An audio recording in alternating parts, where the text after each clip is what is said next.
a lot of talk that maybe they didn't go there because of anomalies in pictures. Many of the pictures were faked because the pictures that the astronauts took, there was stuff all over the place. They couldn't hide it. Yes, they did go. But yes, there's been a manipulation of other things put in there that supposedly looks like our astronauts.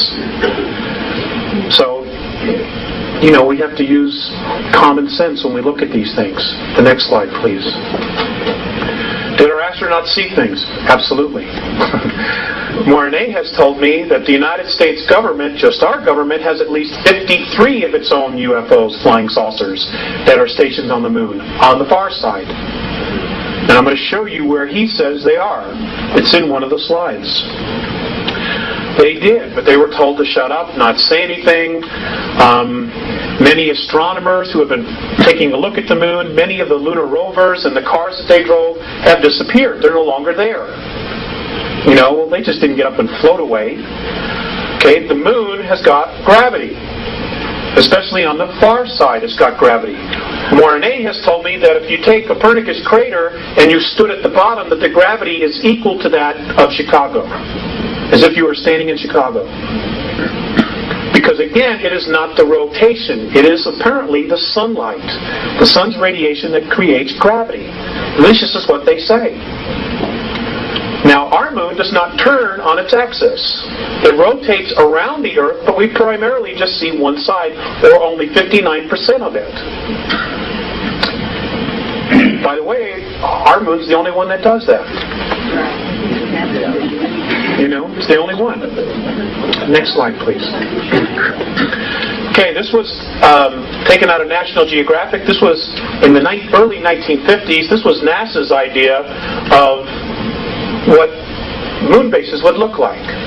They, in fact, did do this and create this in February of 1958. So when Kennedy said, we are going to send man to the moon, part of our government, primarily the NSA, was already there. They were already there. Now, folks, you don't hear much about the Russian space program. But let me tell you something. They are a major player, and they are also here. And they don't work for us. Neither does the NSA. They work for international bankers who are the new priesthoods for extraterrestrials. And we're going to cover that. Next slide, please. Okay. According to the Andromedans, there were primarily 9 huge dome cities on the moon, the front and the back. They housed up to 5 million extraterrestrials at one time. There was water, there was vegetation, there was everything they needed. Okay, and these covered hundreds of miles. So when Richard shows you the pictures of the things, the shards, so many miles tall, 9, 10, 15 miles, whatever it is, he's right. He's absolutely right. But there's more. There's more. Okay, next slide. Okay, this is along the equator on the far side of the moon. This is what's left of a pyramid. There are 4 pyramids on the moon. Excuse me. Okay, now I can assure you that the pharaohs, just to practice, did not take the Hebrew or the ivory up here, build one, then bring it back and do it right in Egypt. Didn't happen. According to the Andromedans, almost all the planets in our solar system have pyramids on it. Some have more. I've asked why. Some people say they're tombs. The Andromedan perspective is that these are weights. And what they do is you put them in a strategic location, it balances the rotation of the planet. It doesn't keep it from wobbling, which means that if the ETs are there colonizing, there's no major fluctuations in weather and gravity.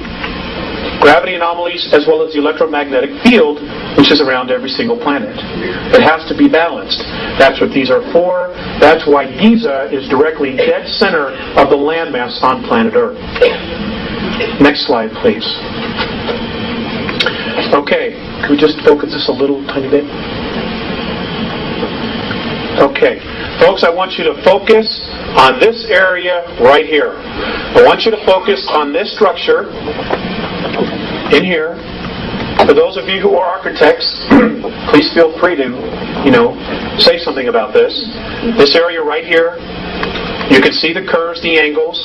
There's another bridge here. I want you to notice these lit up objects inside the bottom of the crater.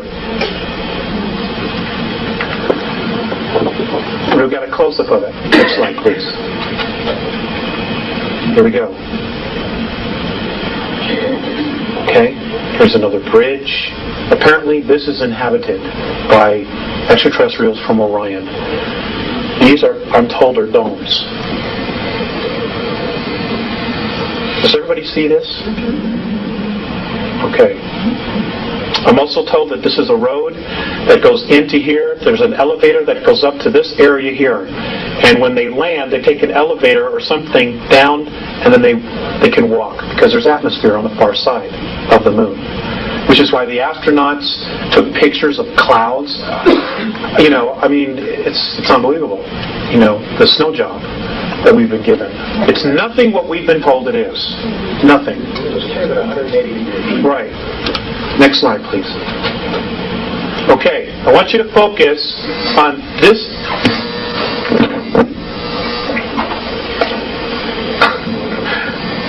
Let me just turn off one. I want you to focus on this area right here.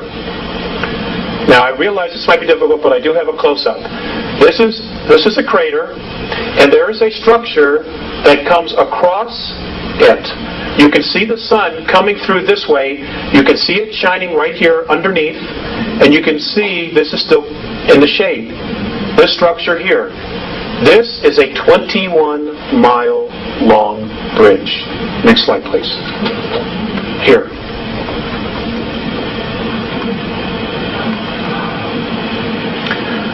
I'm always updating. I'm always trying to get clearer pictures.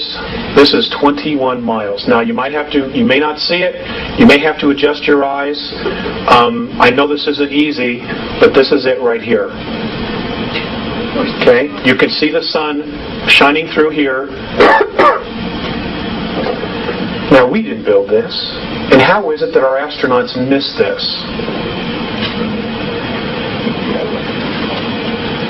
21 miles. That's from here to almost to Boulder. Next slide. Okay. Look at this. Just sitting there parked. This was taken by the Lunar Orbiter in 1966. Next slide. Now, isn't it interesting that we're told that the craters were created by meteorite impact, or incessant meteorite bombardment? I just love that. Okay? And yet, you have full-fledged mountains in the dead center of these craters. Many of them are even higher than the crater walls. Folks, that's just not possible. It is not possible. You have craters that are 30 to 40 miles in diameter.